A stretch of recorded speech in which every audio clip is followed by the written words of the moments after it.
at ISC, we are anyway very technology focused, and we do a lot of research in technology. So it is quite natural that the hospital that we will set up will be fully digital from day one.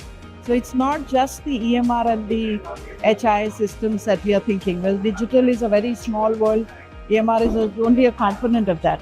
So whether it is HR management, whether it is ERP solutions, whether it is the building management system, we are trying to integrate all of that. And in addition, doctors portal, patients portal, making sure that we also have a very robust telehealth system, including digital ICU, telemedicine, connections with the remote centers.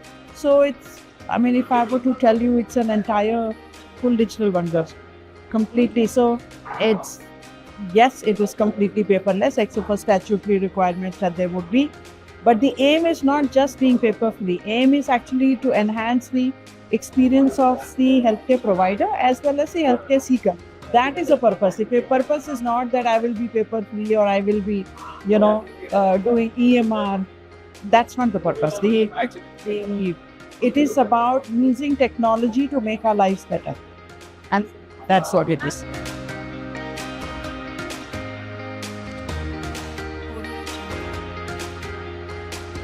So I will just correct you there. What I feel is that many CEOs, they know about digital technology. It's not that they don't know. What we need to do is to empower them by telling them how this fits into the ROI. See what happens, CEO is not spending money from his own pocket unless he's also the owner. CEO needs to get investment into the hospital and investment into digital health and making the digital transformation piece, which in the beginning it is expensive. And you don't have a tangible ROI. Like I cannot say that I spent $10 and I got $100 out of it. What it does is adds value. It saves time in terms of reducing the length of stay of the hospital.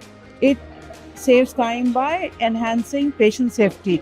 It gives you better quality of care. It improves the trust quotient between the patient and the hospital and the doctor. It makes that equation easier. Frees away a lot of time of the doctors and the nurses so that they can care for more patients. When your patients get discharged faster, you can get more patients in. So therefore your turnover increases and therefore your P&L improves.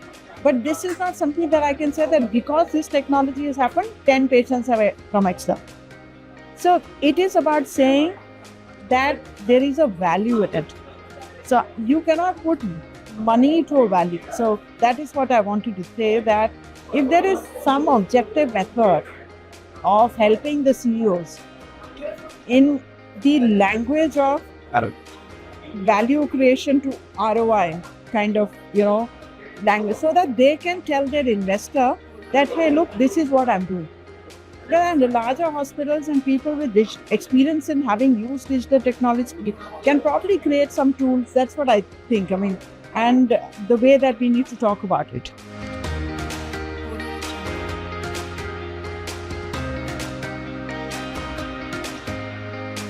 This is, as you rightly said, this is the first time I have participated in DHM Forum. And being a passionate believer in use of digital technology, I attend many forums. Okay. And I found that the content that I saw in what people are discussing today and the type of audience and the type of speakers that they have got is quite a select bunch, people who really are very qualified in the niche spaces in which they are speaking, and the experience sharing. And also the delegates that I see, that some of the people that I've met are people who are decision makers. Now it's very important that when we give a message of digital transformation and empower somebody, we need to have more decision makers in the space so that they can take the right decisions to take the country forward.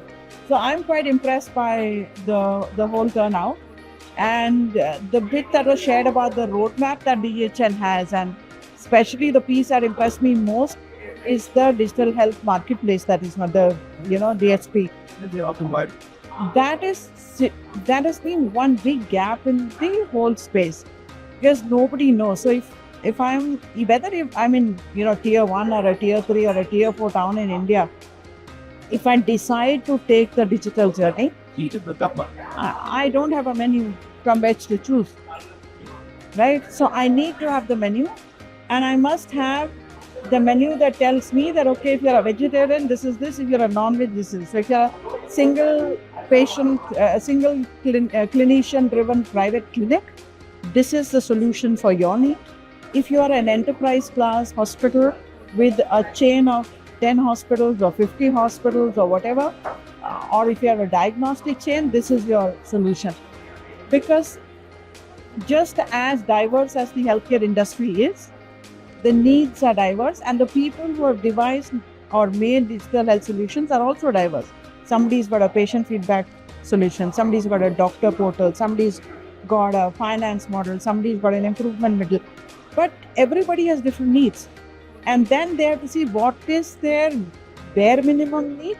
And then once they have digitized, what is their beyond excellence need? Create an excellence and you go beyond excellence and you keep improving yourself. So they need to be choosing the right solution. If they choose a very expensive solution in the beginning, they will not be successful and they will lose interest. Whereas they have the optimum fit, and then you do a modular plug and play of the needs that you have. As and when you have a new need, you plug and play something. So each user should have that solution, the choice.